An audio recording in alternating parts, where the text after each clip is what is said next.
Assalamualaikum warahmatullahi wabarakatuh. Saya Syafrin Aldi, NIM 2004-2051.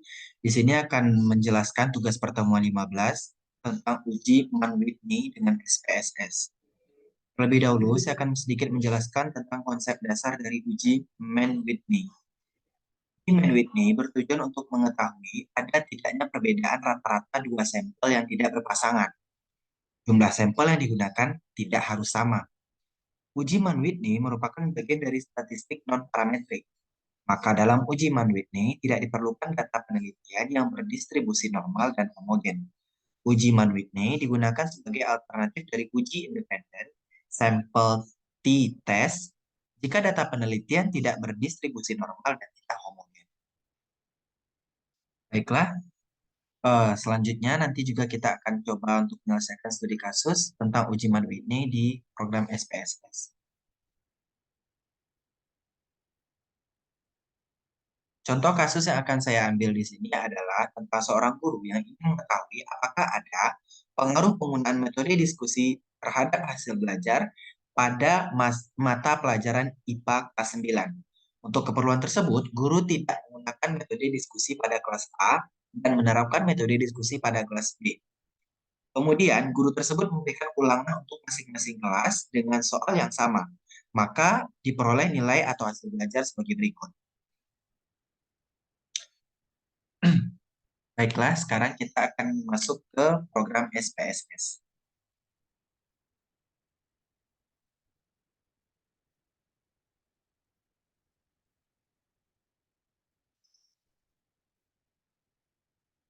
Tadi terlebih dahulu saya sudah meletakkan data yang kita butuhkan di sini untuk menghemat penggunaan informasi.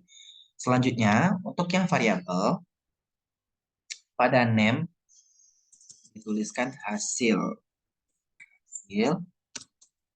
Kemudian pada bagian label, tuliskan hasil belajar IPA.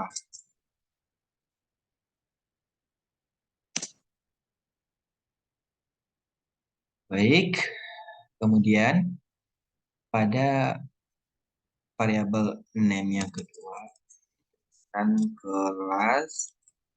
Oke, pada bagian label, sebentar. Pada bagian label dituliskan kelas juga.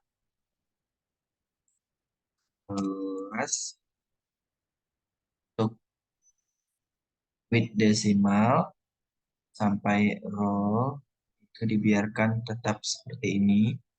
Kita tidak mengubah apapun pada pilihan-pilihan yang ini. Selanjutnya pada bagian values, kelas, lalu kita add. Untuk values yang pertama, value yang pertama, tuliskan angka 1, labelnya bikin kelas, lalu ditambahkan. Selanjutnya angka 2, labelnya dibuat kelas B. Oh, yang ini kelas A berarti ya.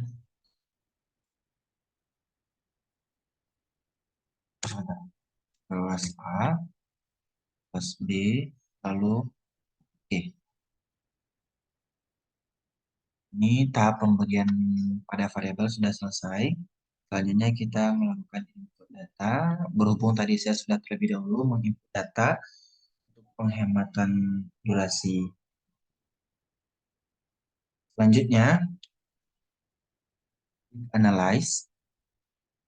Lalu kita pilih non-parametric test.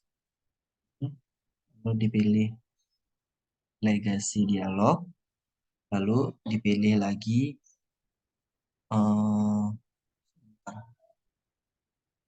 two independent sample,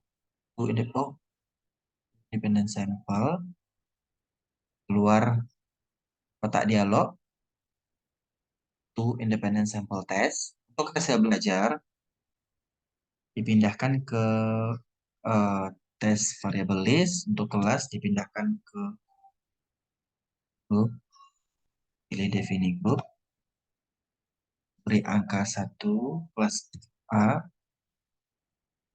2. Lalu klik continue. Lalu yang tercentang main Whitney dibiarkan saja, tidak perlu diubah. Maksudnya adalah kita mau menguji main Whitney. Setelah itu kita klik OK, maka akan keluar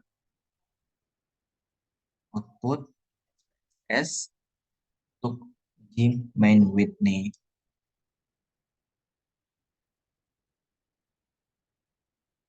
Oke, untuk penjelasannya, di sini sudah muncul rank penjabaran data atau dalam statistik disebut dengan statistik deskriptif. Ini adalah N, jumlah sampel untuk kelas A10, kelas B10 totalnya 20. Ini ada main rank, ada sum of rank. Ini adalah statistik deskriptif atau yang memaparkan data saja. Dan untuk tes statistik output yang kedua, ini adalah yang paling penting dalam uji menu ini.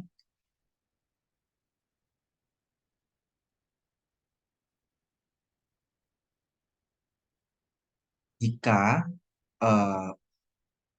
nilai asimsing kecil dari 0,05, maka hipotesisnya diterima. Namun jika simsik besar dari 0,05, maka hipotesisnya ditolak. Nah, berdasarkan output dari di sini diketahui bahwa simsiknya adalah 0,05,